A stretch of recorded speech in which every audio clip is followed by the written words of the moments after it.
Nah, apakah benar ini sinkron dengan keterangan Pak Rohman Hidayat? Sebelum Inapis dan polisi datang itu Yoris masuk ke sana. Entahlah teman-teman. Intinya kebenaran nanti akan ada di persidangan.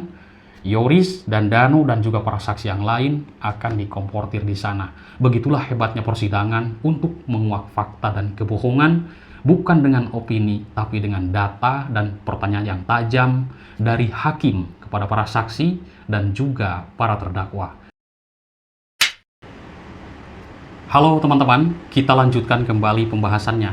Banyak sekali kasus Subang ini menuai pro dan kontra di masyarakat.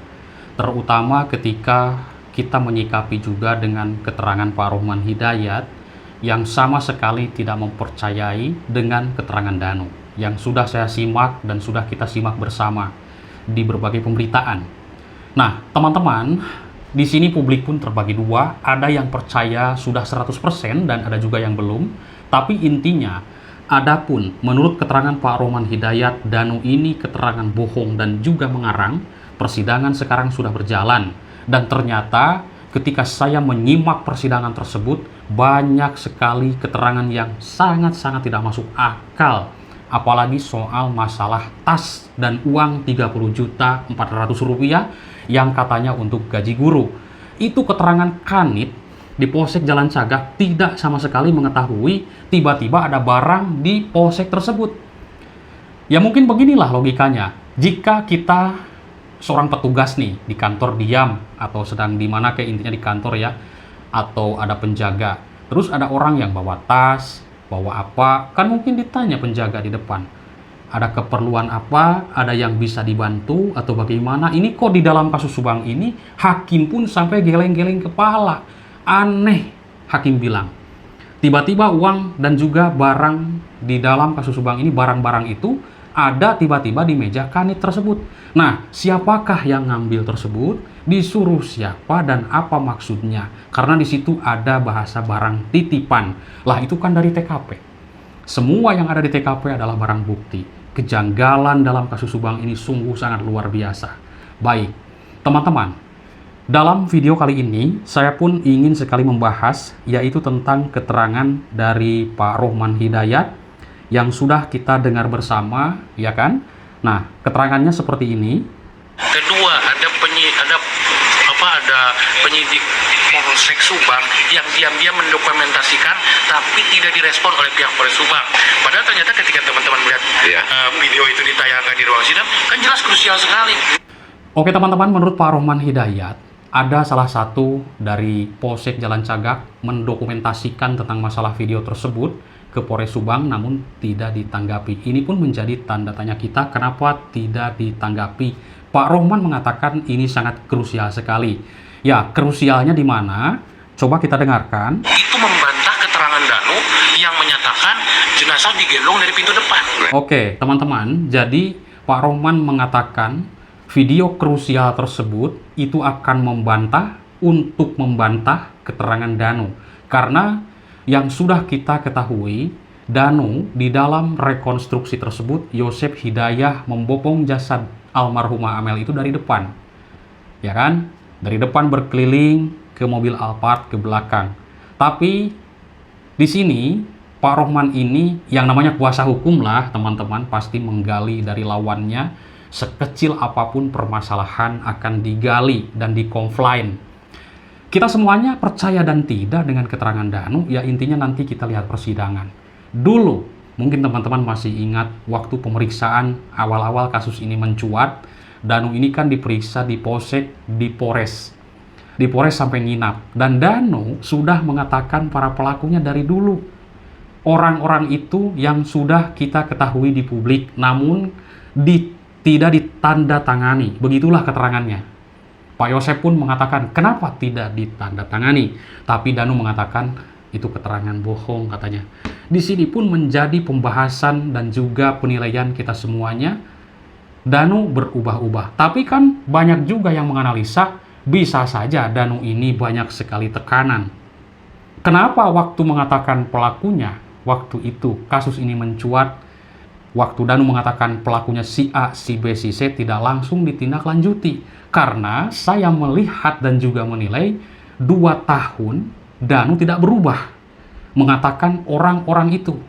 Coba teman-teman pun bisa melihat kan nanti di jejak-jejak digital baik media online dan juga keterangan Pak Rohman baik di Tribun, Kompas TV dan TV One dan masih banyak lagi.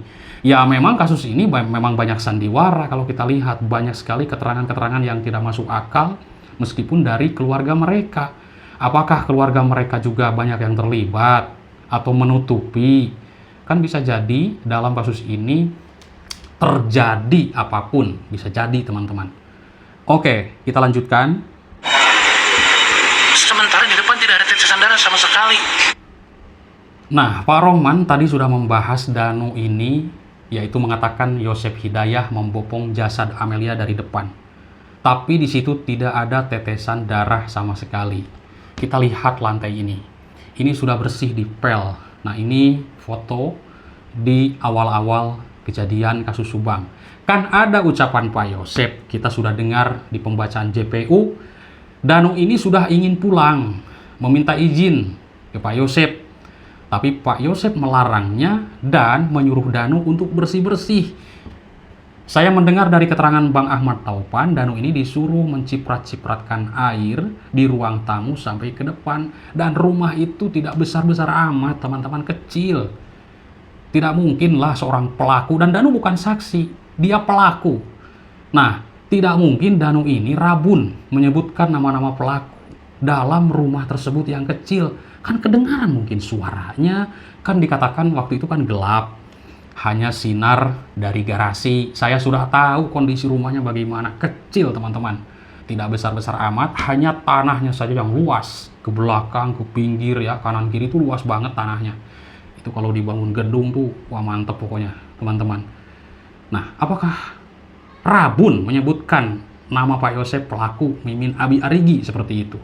Tapi ya kita semuanya perlu menganalisis terus apakah Danu juga punya motivasi dendam kepada korban ini, karena mendengar, dan saya sendiri langsung mendengar sebelum dibacakan JPU sudah mendengar pengakuan Danu di malam itu waktu di rumah Ibu Lilis. Jadi dia itu melakukan memukul Amel.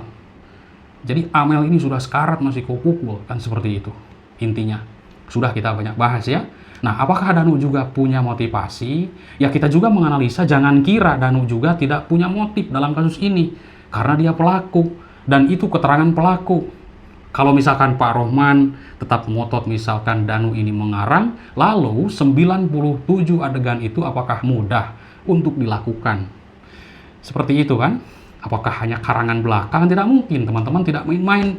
Ini sesuai dengan apa BAP, dan ini di hadapan polisi. Bayangkan kalau orang yang tidak melakukan lalu mengarang di hadapan polisi, akan grogi lah teman-teman. Tidak mungkin menunjukkan di sini bagaimana Amel dibopong, bagaimana Bu Tuti diseret, dibopong sama siapa saja, kan seperti itu ya. Nah, jadi intinya jangan kira ya kita hanya analisa ya, kita ambil positifnya saja.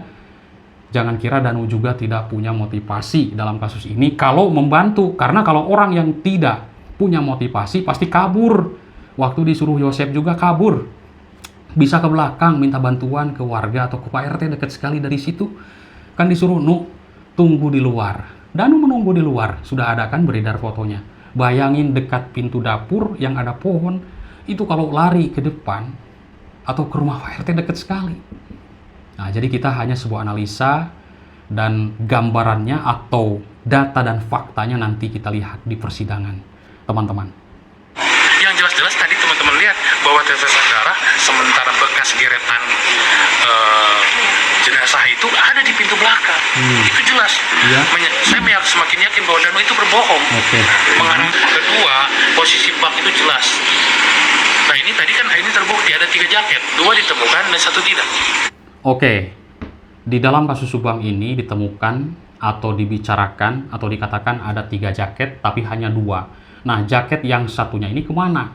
Ini sudah beredar kabar, sebenarnya ada jaket yang ada kerahnya berbulu, teman-teman ya. Saya pun sempat dengar di waktu sebelum adanya tersangka. Ada jaket yang ada beludrunya, tapi itu jaketnya tidak ada. Ini Pak Rohman membahas kembali, jadi saya teringat. Ini yang kita cari, helm itu ternyata ada foto yang saya perlihatkan tadi, itu helm milik Yoris. Nah, itu helm sebenarnya bukan milik Yoris. Pak Rohman kan sudah menyimak di video kelanjutannya. Jadi itu helm itu milik Amel yang dipinjam oleh Yoris. Itu helm yang ini nih helmnya teman-teman. Jadi ada hitam dan putihnya, dan juga di sini ada jaket ya. Nah, jaket ini memang berubah posisinya. Jadi tadinya di bawah dan tiba-tiba ada yang mindahin di atas kursi. Ini pun memang janggal. Siapakah sebenarnya yang memindahkan jaket tersebut? Atau ini hanya sebuah analisa ya? Atau Yoris duluan masuk ke TKP kalau ada helm tersebut? Ini Pak Rohman pun menemui kecurigaan kepada Yoris ini, teman-teman. Oke. Ada di depan pintu. Helm di depan pintu. Amel yang dipakai oleh Yoris di depan pintu depan di teras. Itu kita klarifikasi bahwa itu adalah helm Yoris, helm yang dipakai Yoris milik Amel. Ya. Jadi saya yakin pagi-pagi sebelum Inapis datang itu Yoris sudah ada di TKP. Nah, keyakinan Pak Rohman, teman-teman, yaitu sebelum Inapis datang itu Yoris sudah ada di TKP. Menurut Pak Rohman Hidayat karena berpatokannya dari sebuah helm dan juga jaket merah tersebut. Lalu bagaimana? Saya penasaran, konfirmasilah ke Pak Kades. Pak, ini helm sudah ada di depan pintu. Oh iya, itu helm Yoris. Sesudah adanya terjadi pembunuhan. Nah, apakah benar ini sinkron dengan keterangan Pak Rohman Hidayat? Sebelum Inapis dan polisi datang itu Yoris masuk ke sana. Entahlah teman-teman. Intinya, kebenaran nanti akan ada di persidangan. Yoris dan Danu dan juga para saksi yang lain akan dikomportir di sana. Begitulah hebatnya persidangan untuk menguak fakta dan kebohongan, bukan dengan opini, tapi dengan data dan pertanyaan yang tajam dari hakim kepada para saksi dan juga para terdakwa. Kita lanjutkan besok pembahasannya. Semangat terus intinya. Terima kasih teman-teman. Bye-bye.